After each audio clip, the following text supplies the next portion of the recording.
Kasanga, having been an insider, how important is it for a legislator to belong to the side of the ruling government? What perks, what advantages does it have? Why are we seeing all this migration to one side? You mentioned personal interests, but having been there yourself and served as a nominated senator, what is the advantage of being aligned with the ruling party? Maybe access to resources, a little more access to resources. And this doesn't happen to the people deemed opposition? Actually, it still does, but when you're in government, quote unquote, because that's what it is, you have easier access to probably a little bit more resources. You can push for, say, a road here and there, and it may come faster than if you're on the other side. So it becomes a little easier to access the executive and get certain things done probably faster or otherwise. So there's that. But it doesn't affect your constitutional mandate, does it? Well, it does in the sense that on what platform do you go to parliament?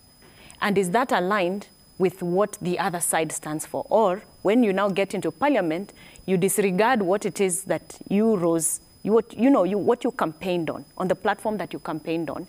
Do you leave that aside then and forget about it? And probably your promises to the people were based on that, and then shift to this other side because there are those other salient advantages that come. Not that they're not there if you're on this other side. Yeah. And more importantly, like my colleague is saying, we're in a dispensation where there's already clear governance structures in how resources move to the people.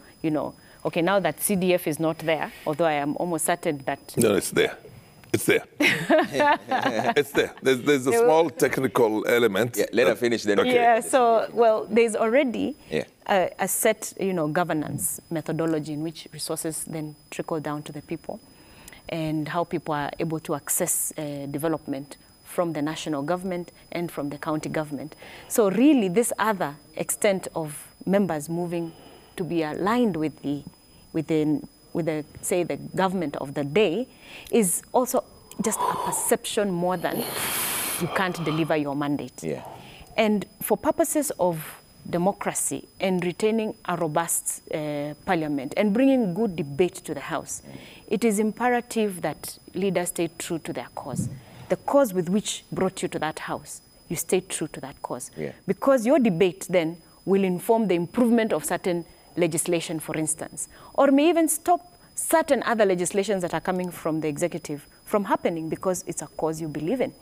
So you then disregard that. That means your people who you promise certain things then will not get those promises simply because you have decided to align yourself with, a very different camp from what you campaigned on. Yeah. And